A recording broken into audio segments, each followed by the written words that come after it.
Chief Minister Dr. Pramod Sawant announced the commencement of ₹10 crore for Kundmi village project in Sanghe, making a major step towards preserving tribal heritage.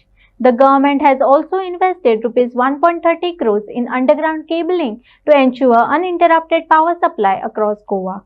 Additionally, plans are underway to extend the Lakpati Didi project to benefit 17,000 women next year, underscoring the government's commitment to inclusive development. सांगे हांगासर Kunbi craft village स्थापन करून वट्ट 10 कोटी रुपयाचे काम आता सुरू जाल्लें आसा.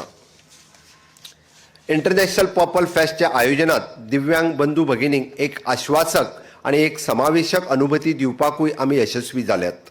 महिला सबलीकरणाच्या बाबतीत सांगपाचें जाल्यार आमच्या RDA डिपार्टमेंटाच्या अंतर्गत Goa state rural livelihood mission NRLM, Deendayal Antyodaya Yojana आणि नॅशनल अर्बन लायव्हलीहूड मिशन हांच्या मार्फत आमच्या गोंयांत सेल्फ हेल्प ग्रुपची स्थापना करून जवळपास 5,000 पेक्षा चड सेल्फ हेल्प ग्रुप 50,000 पेक्षा चड महिलांक एकत्रीत हाडून तांकां वेगवेगळ्या पद्धतीचे स्किलिंग, रिस्किलिंग, अपस्किलिंग करता आसतना तांकां तांचो जोडधंदो सुरू करून दिवपा खातीर पयलेच फावटी आमी जशें म्हणटा की विदाउट कोलॅटरल सेक्युरिटी लोन दिवपाचें गोंयांत सुरवात केलां.